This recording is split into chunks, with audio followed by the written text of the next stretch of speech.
Kasih karunia dari Allah Bapa di dalam nama anaknya Yesus Kristus Tuhan kita menyertai kamu sekalian. Amin. Shalom, horas buat kita semuanya. Saudara yang terkasih, pada kesempatan ini kita kembali mau sama-sama belajar, memahami, dan menghidupi kebenaran firman Tuhan yang menjadi khotbah untuk hari Minggu ini di tanggal 16 Agustus 2026 dengan topik taatilah hukum dan tegakkanlah keadilan. Saya percaya Bapak Ibu Saudara-saudari, sebelum kita melanjutkannya, kita sudah terlebih dahulu membaca natsnya. Dan terkhusus bagi saudara-saudari yang sedang mempersiapkan diri berkhotbah untuk hari Minggu ini, kiranya catatan atau bahan khotbah ini dapat membantu persiapan kita. Bapak Ibu Saudara-saudari, jemaat Tuhan yang terkasih di dalam Yesus Kristus, ibarat seorang yang bebas atau keluar dari lembaga pemasyarakatan. Maka setelah bebas, bukan berarti dia boleh bebas sebebas-bebasnya. Tetapi kebebasan yang telah dia terima harus tetap dijalani dalam sebuah kepatuhan, ketaatan kepada aturan dan hukum. Harus hidup di dalam kebenaran. Jika dia masih kembali melakukan kejahatan, maka itu sama saja dia akan kembali masuk ke dalam penjara atau kurungan itu. Nah, Bapak Ibu Saudara-saudara yang terkasih, demikian halnya dengan kita orang percaya, umat Tuhan yang telah dibebaskan oleh Tuhan dari kuasa dosa, dibebaskan dari kuasa maut, terlebih melalui Yesus Kristus yang telah mati di kayu salib dan bangkit untuk menebus dosa-dosa kita. Nah, kebebasan yang telah Tuhan anugerahkan bukan berarti kita bebas hidup sebebas-bebasnya. Bukan berarti kita bisa sesukanya kembali kepada dosa. Namun kebebasan dan keselamatan yang telah dianugerahkan haruslah kita jalani di dalam hidup yang taat, patuh kepada hukum, kebenaran, dan kepada firman Tuhan. Nah, itu artinya dengan ketaatan kepada hukum, kebenaran, dan firman akan menuntun kita kepada hidup yang dipulihkan, yang dibaharui, dan hidup yang berlimpah dengan penuh sukacita. Sementara pelanggaran terhadap hukum, kebenaran, dan firman justru akan menjerumuskan diri kita ke dalam penjara penderitaan dan kesusahan. Ya, saudara yang terkasih, sejak perjanjian lama kita telah menyaksikan itu.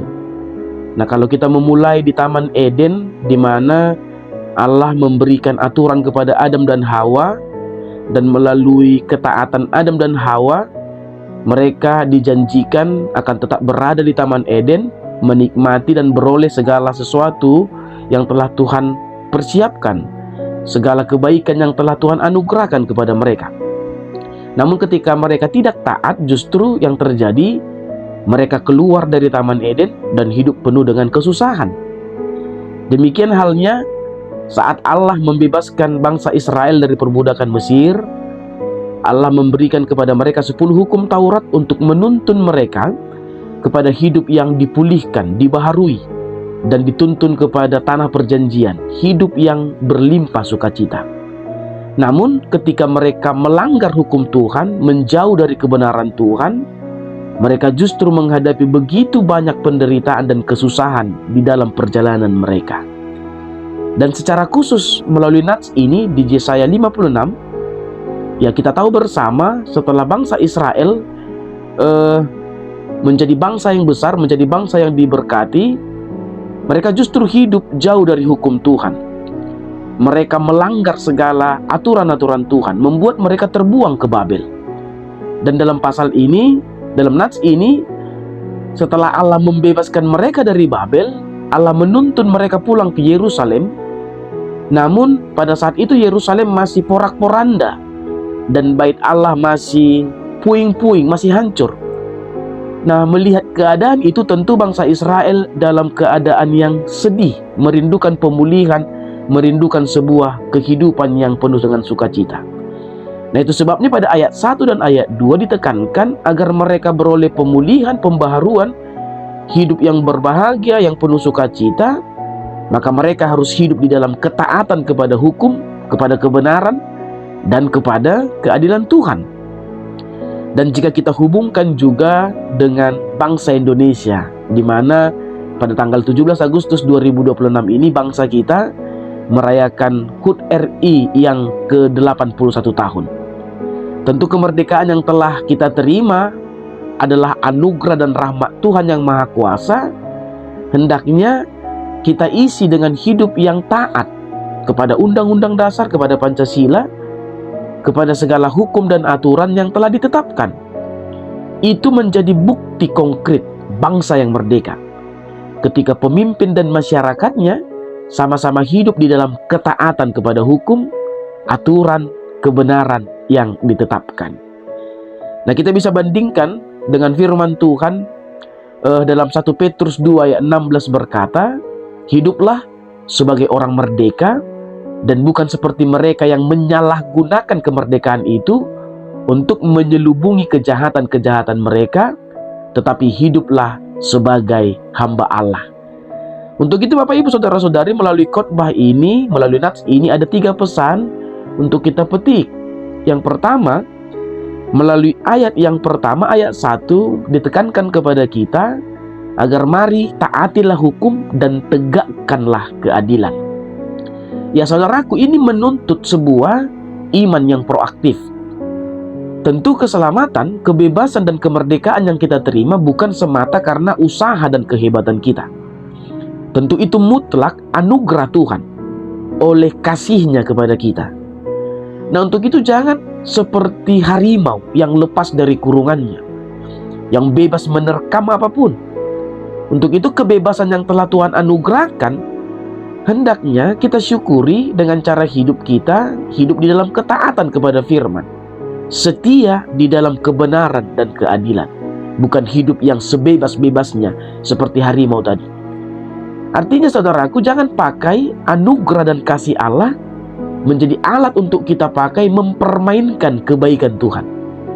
Toh Tuhan itu baik, toh Dia mengasihi kita, ya sudah, nggak apa-apa. Kalau kita jatuh lagi ke dalam dosa, Tuhan pasti akan menghapuskannya. Tentu itu sama saja kita mempermainkan kasih dan kebaikan Allah. Yang Allah inginkan adalah keselamatan dan kebebasan yang telah dianugerahkan Tuhan, hendaknya semakin meneguhkan iman kita kepadanya.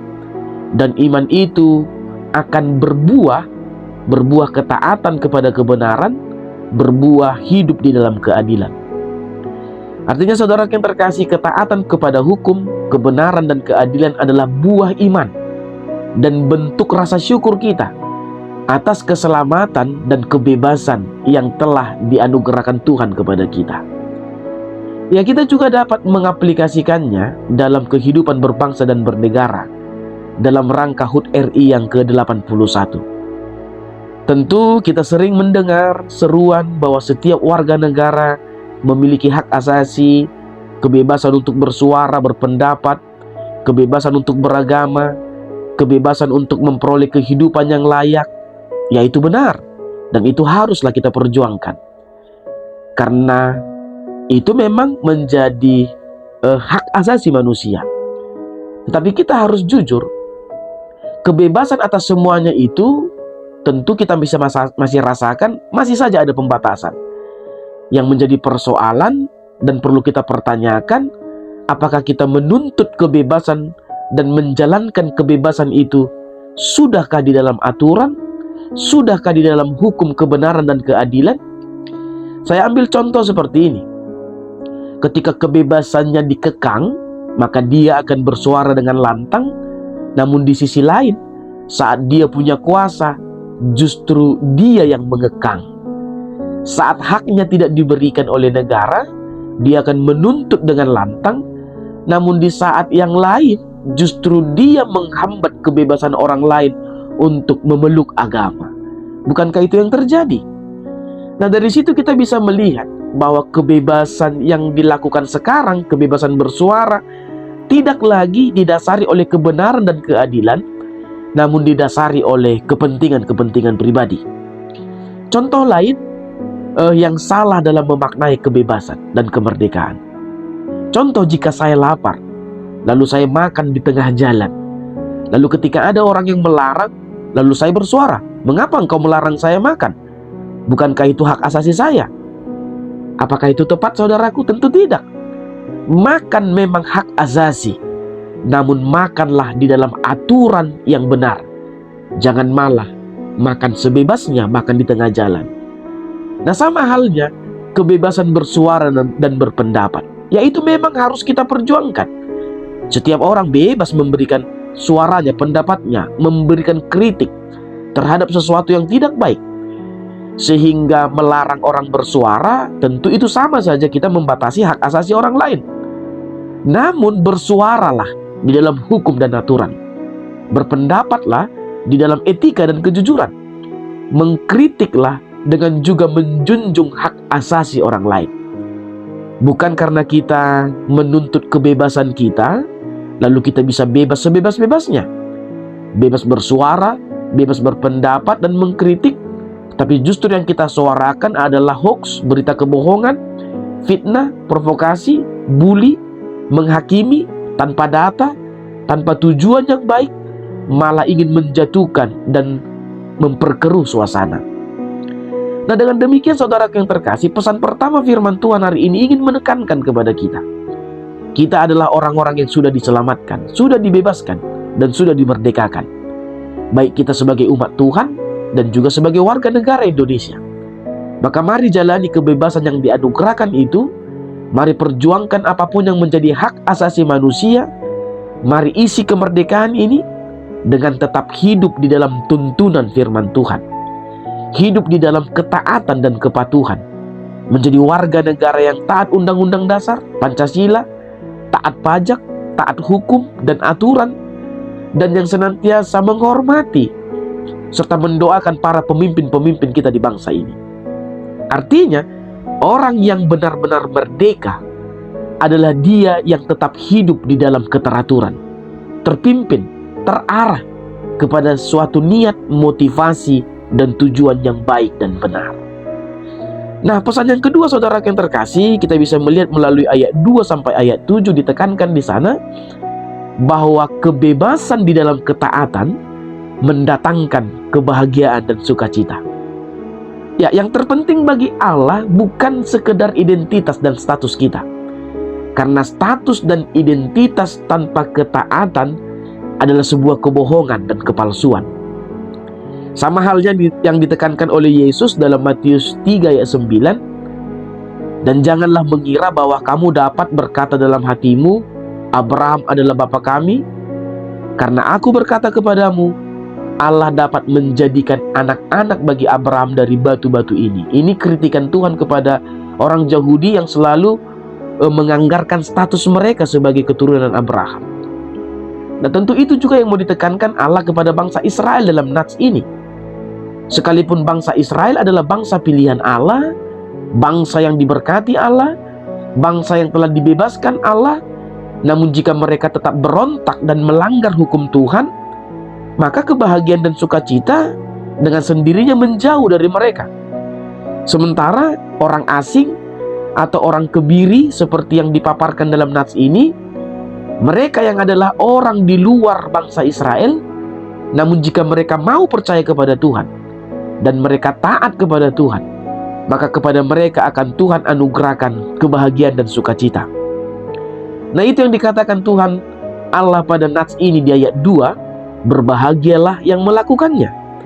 Pada ayat 5, kepada mereka akan kuberikan rumahku, kediamanku, nama yang abadi. Di ayat 7 dikatakan, mereka akan kubawa ke gunungku, kuberikan kesukaan, aku berkenan kepada persembahan-persembahan mereka. Nah, itu menjadi janji Allah bagi kita yang merindukan pemulihan, pembaharuan, dan hidup yang berkelimpahan sukacita.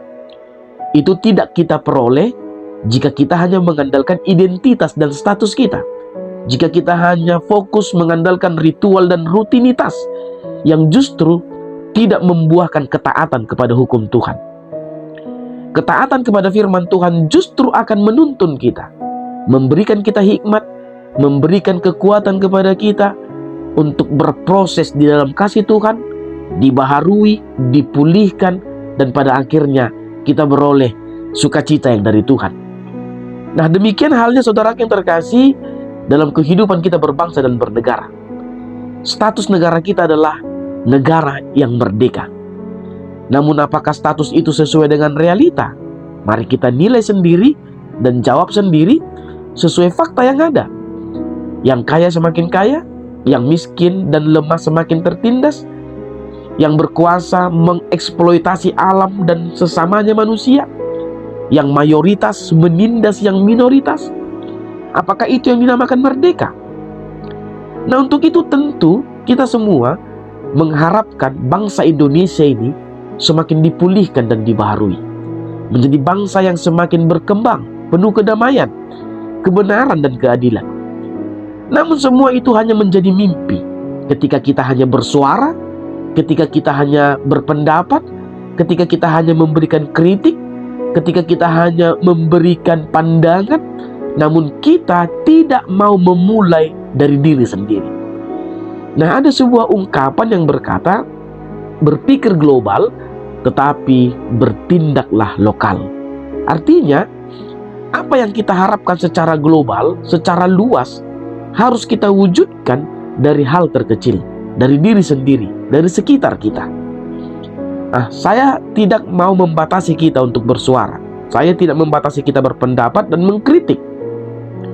Namun sama seperti apa yang Tuhan inginkan dalam nats ini, bahwa semua yang kita harapkan itu, semua yang kita suarakan itu tidak akan terwujud jika kita sendiri pun tidak mewujudkannya melalui hidup yang teratur, terarah, dan terpimpin. Kita bersuara akan kotornya lingkungan. Itu akan menjadi omong kosong jika kamar dan sekitar rumah kita saja jauh lebih kotor. Kita bersuara agar pemimpin mensejahterakan rakyatnya.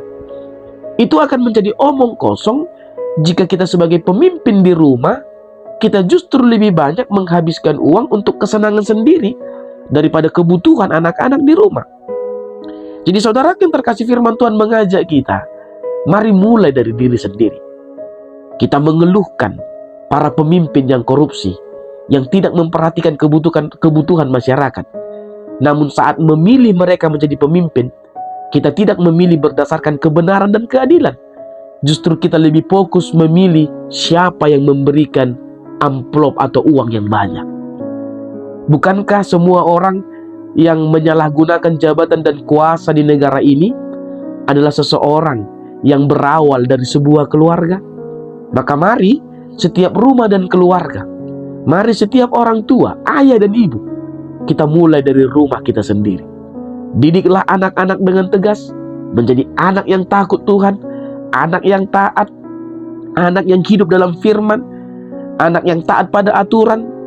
Dan kita menjadi orang tua yang memberikan keteladanan yang baik, hidup dalam kebenaran, hidup dalam firman, sehingga melaluinya kelak mereka dewasa, mereka akan menjadi pemimpin-pemimpin yang baik, yang benar dan adil, sehingga bisa membawa bangsa ini menjadi bangsa yang benar-benar maju.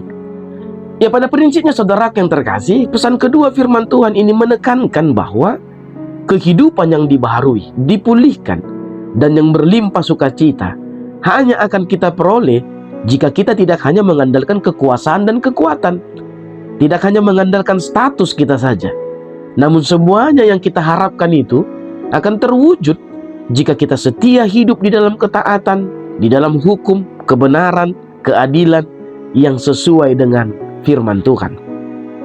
Dan pesan yang ketiga saudara yang terkasih, kita bisa melihat di ayat 8, jadilah berkat dan sukacita bagi semuanya. Ya saudara yang terkasih, Allah berharap agar bangsa Israel yang sudah dibebaskan dari pembuangan Babel ikut serta mengumpulkan orang-orang yang terbuang dan yang terserak ke dalam satu persekutuan umat Tuhan, seperti yang dikatakan di ayat 8. Nah, itu artinya mereka yang sudah dibebaskan diharapkan dan ditugaskan untuk menjadi berkat, menjadi saluran sukacita, agar melalui mereka orang lain ikut berkumpul dan bersekutu. Tuhan tidak ingin umat yang dibebaskannya justru membuat terserak, memecah belah, menindas, dan menjajah kehidupan orang lain. Hidup umat Tuhan yang sudah dibebaskan hendaknya menjadi magnet bagi banyak orang untuk hidup di dalam damai dan bersama di dalam pujian bagi nama Tuhan. Nah, untuk itu saudara yang terkasih, sebagai umat Tuhan yang juga adalah warga negara dan warga masyarakat, tentu kita hidup di dalam keanekaragaman, beragam adat, budaya, agama, suku, ras, dan denominasi-denominasi gereja. Nah, di hadapan Tuhan kita semua sama. Namun bukan berarti di hadapan Tuhan perbedaan menjadi tidak ada. Karena pada hakikatnya di hadapan Tuhan, tangan tidak akan menjadi kaki, laki-laki tidak akan menjadi perempuan. Perbedaan itu tetap ada. Namun yang Tuhan harapkan di tengah keberagaman itu, kita harus hadir, menciptakan dan memupuk kebersamaan, persaudaraan, kesatuan sesama ciptaan Allah. Nah, perbedaan yang ada, apakah itu status, kuasa, dan apapun itu, bukan menjadi alat untuk kita terpecah, bukan menjadi alat untuk kita pakai menghakimi, menindas yang berbeda, dan mengeksploitasi apapun. Justru di dalam perbedaan itu kita dipanggil untuk menyatakan kekayaan kuasa dan kasih Allah. Nah, dengan demikian saudara yang terkasih, mari jadikan hidup kita menjadi pemersatu, pembawa damai, pribadi yang menolong, dan saluran sukacita bagi semuanya. Itu yang dibutuhkan bangsa ini agar menjadi bangsa yang besar dan maju. Indonesia terkenal dengan keberagamannya, dan sejarah membuktikan persatuan dalam keberagaman itu menjadi satu senjata yang membawa kita kepada kemerdekaan. Namun seperti peribahasa yang berkata, bersatu kita teguh, bercerai kita runtuh. Maka marilah siapapun kita, terlebih bagi kita umat Tuhan, walau kita memiliki perbedaan, tapi marilah bersama menjadi warga negara yang satu di dalam ketaatan, satu di dalam damai, satu di dalam kasih Tuhan. Kiranya melalui kehidupan kita, umat Tuhan, Indonesia ini beroleh berkat dan sukacita. Dan pada akhirnya, oleh kesatuan kita, Indonesia semakin jaya. Pemimpin dan warga negara bersama-sama di dalam kesejahteraan, dan nama Tuhan akhirnya semakin dimuliakan. Nah, untuk itu saudara yang terkasih, selamat hidup di dalam kebebasan dan kemerdekaan oleh kasih dan anugerah Tuhan.